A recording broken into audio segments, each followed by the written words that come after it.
Innova కార్లో వెళ్ళినట్టు ఉంటది, ఎంటీ వెహికల్ అయినా సరే. Okay sir. రిటర్న్ లో ఎంటీ వెహికల్ మీద వచ్చినప్పుడు ఈ వైబ్రేషన్ కి ఈ నడుము పూసలు మెడలో ఇబ్బంది పడిన రోజులు మాకు చాలా ఉన్నాయి, మాకు అనుభవం. Hi hello welcome to my channel. మనం ఈరోజు ఈ వీడియోలో Tata intra V30 gold AC vehicle కి రివ్యూ అయితే మనం చూడబోతున్నామండి. అసలు ఆ వెహికల్ తీసుకుని సార్ ఎంతకాలం అయింది, అసలు ప్రీవియస్ గా ఎక్స్పీరియన్స్ ఏముంది, అలాగే దీని మైలేజ్ ఎంత వస్తుంది, టన్నేజ్ ఎంత వేస్తున్నారు, అసలు సార్ ప్రాపర్ గా ఎక్కడి నుంచి ఎక్కడో తిరుగుతారు అన్న విషయాన్ని అయితే మనం ఈ వీడియోలో తెలుసుకుందాం. ఇటువంటి టాటా ఇన్ఫర్మేషన్ వీడియోస్ కోసం అయితే మన ఛానల్ని సబ్స్క్రైబ్ చేసుకోండి, నచ్చితే లైక్ చేయండి, ఏదైనా డౌట్ ఉంటే మాత్రం కామెంట్ చేయండి. సార్ నమస్తే అండి. నమస్తే సార్. సార్ మీ పేరండి? నా పేరు మోరంపూడి రాంబాబు అండి. రాంబాబు గారు. సార్ ఇప్పుడు ఇంట్రా V30 ఏసీ వెహికల్ అయితే తీసుకున్నారు, ఇది మనకి గోల్డ్ సిరీస్ లో తీసుకున్నారండి వెహికల్? అవునండి. ఓకే, వెహికల్ తీసుకుని ఎంతకాలం అవుతుందండి? ఒక 2 నెలలు అవుతుందండి. రీసెంట్ గానే తీసుకున్నారు? రీసెంట్. ఓకే, అంటే రీసెంట్ గానే తీసుకున్నారు కదా, అంతకు ముందు ఏమైనా వెహికల్స్ ఉన్నాయి సార్ మీకు? టాటా ఏసీలు నేను తిప్పేవాడిని అండి, కొన్ని అమ్మడం కొనడం కూడా చేసేవాడిని Tata company vehicles. Okay sir. నాకు ఆల్రెడీ వేరే వేరే కంపెనీ వెహికల్స్ చాలా ఉన్నాయి. ఓకే, ఐషర్లో బొలెరోలో వగేరా ఉండే. అయితే టాటా కంపెనీ అంటే లైక్ అందులోకి టాటా ఏసీలు అమ్ముతూ కొనడం చేయడం ఇలా జరిగింది. అయితే 1 year 2 year బ్యాక్ ఒక వెహికల్ తీసుకున్నాం. ఆ వెహికల్ నెంబర్ కూడా 1159, ఇది 1169. మాకు ఆ విధంగా ఉండాలని చెప్పి మేము తీసుకున్నాం. Okay sir. ఇది ఏసీ వెహికల్. అయితే మాకు తాడేపల్లి మడికి వారానికి ఒకసారి అమలాపురం పోతూ ఉంటాను. Okay sir. చాలా సేఫ్టీ. అంటే లాస్ట్ టైం అంటే చిన్న వెహికల్ కాబట్టి టాటా ఏసీకి ఇంట్రాకి డిఫరెంట్ ఉంది, చాలా డిఫరెంట్ ఉంది. Okay sir. అది 2 టన్నులు, అది సామర్థ్యం 2 టన్నులు. అంటే కెపాసిటీ అయితే 8 క్వింటాల కెపాసిటీ ఇచ్చినా గానీ టాటా ఏసీ 2 టన్నులు కెపాసిటీతో లోడ్ తీసుకెళ్లేది. ఇప్పుడు ఇంట్రా తీసుకున్నాం. ఇది అంతకు ముందు టాటా ఏస్ తర్వాత ఇదేనా ఇంట్రా, ఇంకేమన్నా మధ్యలో ఏమన్నా? మధ్యలో మాకు ఇంతకు ముందు 2 year బ్యాక్ మేము తీసుకున్నాం ఇంట్రా. 2 years back 30 వాడారండి? 30 వాడాం, చాలా బాగుంది. Okay sir. సరే, ఇంకా వేరే వెహికల్స్ ఉంటాయి తీసేసి ఇప్పుడు మరలా ఈ వెహికల్ తీసుకున్నాం ఏసీ. Okay sir. అంటే మన వయసుని బట్టి మనం ఏసీ తీసుకున్నాం అండి. ఓకే.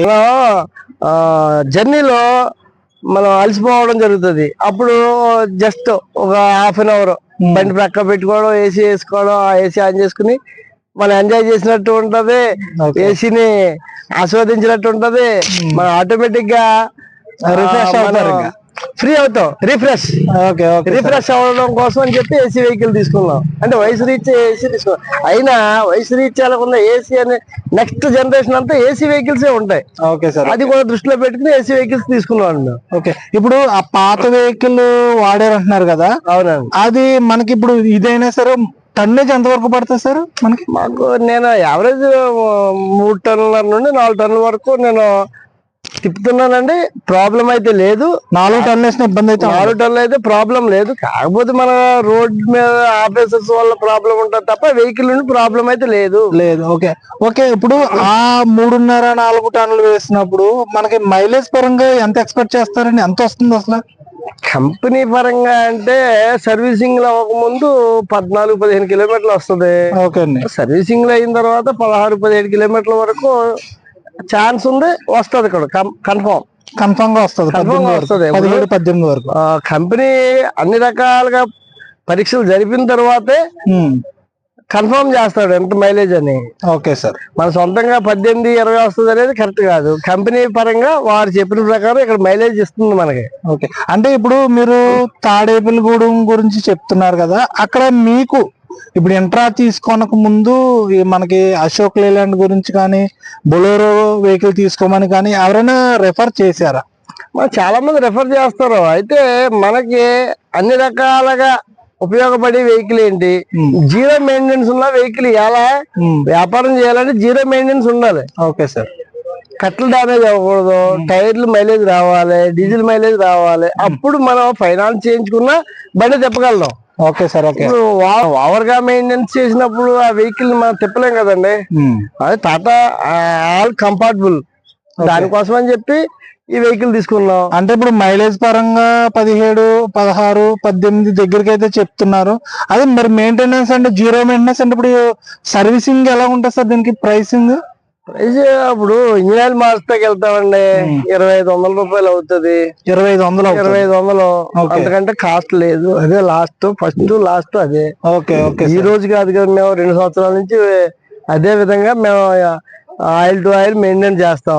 ఓకే సార్, ప్రాబ్లం లేదు, మాకు ఏ విధమైన ఇబ్బంది లేదు దీని వల్ల. దాని గురించి సెకండ్ టైం కూడా దీన్నే ప్రిఫర్ చేసాం మేము. రెండోసారి కూడా ఇంకా V30కే వెళ్ళారు. అంటే ఇప్పుడు V50కి 5 టన్నుల గురించి V50కి వెళ్తున్నారు కదా, మరి దాని మీదకి వెళ్ళే ఆలోచన ఏమైనా ఉందంటారు? మరలా మాకు 30 చాలు, అంటే మాకున్న వ్యాపారానికి 30 చాలు. అంటే ఆ వెహికల్ కావాల్సిన, అంటే వ్యాపారం ఎక్కువగా ఉన్న వాళ్ళు ఆ వెహికల్ తీసుకుంటారు. అది కూడా నెంబర్ 1 ఇందులోంచి వచ్చింది అది. కాకపోతే దానికి లెంగ్త్ కెపాసిటీ ఎక్కువగా ఉంది, ఇచ్చిన దాని మీద ఆ వెహికల్ కి వెళ్తారు. Okay okay. అంటే బయట పర్పస్ బయటకు వెళ్ళేలాగా ఉంటే ఆ వెహికల్ ప్రిఫర్ చేయొచ్చు.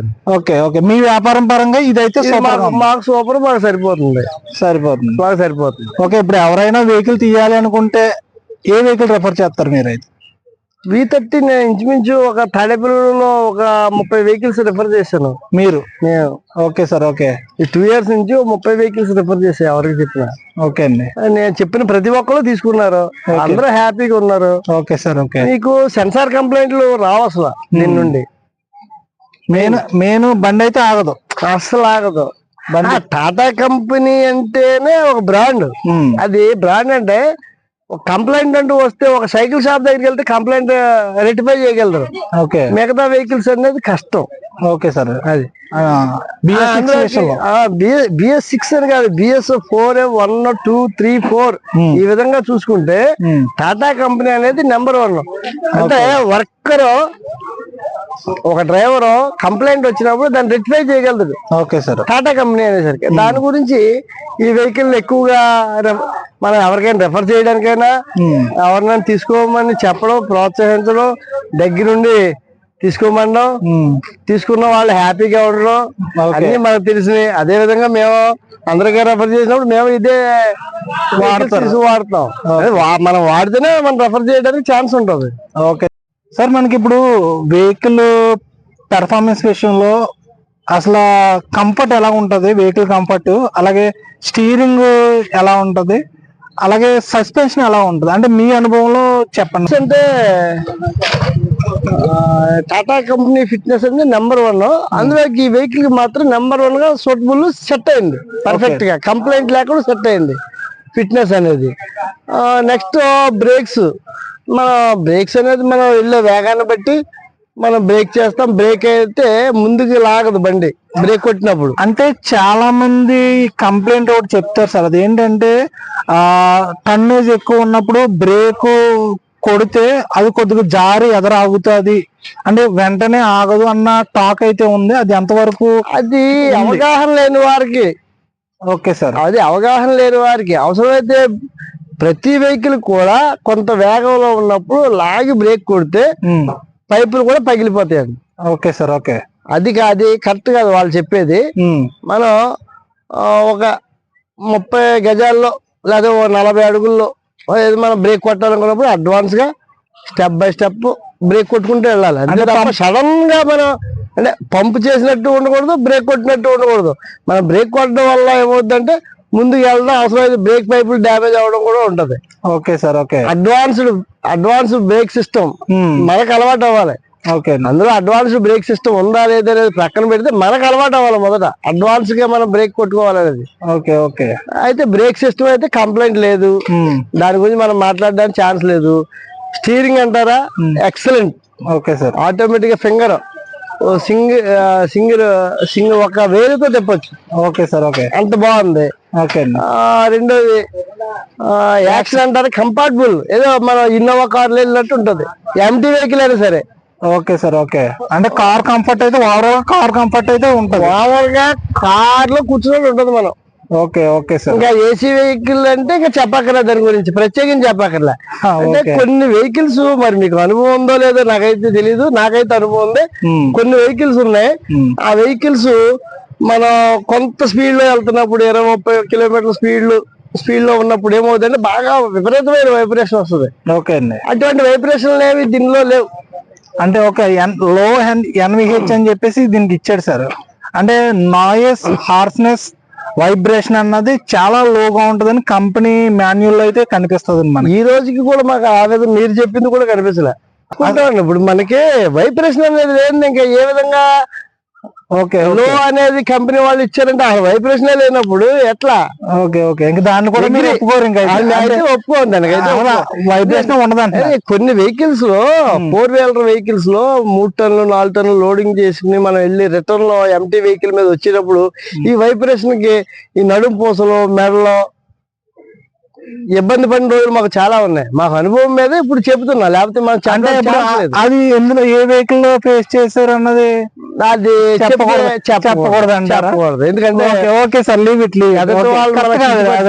Okay sir, okay. మీ అనుభవంలో చెప్తున్నారు, చాలా అద్భుతంగా చెప్పారు దాని విషయంలో అయితే. సార్ ఓకే, ఓవరాల్ గా అయితే మీరు హ్యాపీగా ఉన్నారు? హ్యాపీ, మేమైతే హ్యాపీ.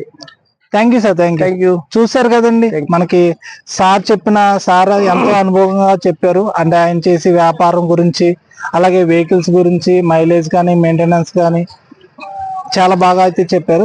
ఈ వీడియోపై మీ ఒపీనియన్ అయితే కామెంట్ రూపంలో అయితే తెలియచేయండి.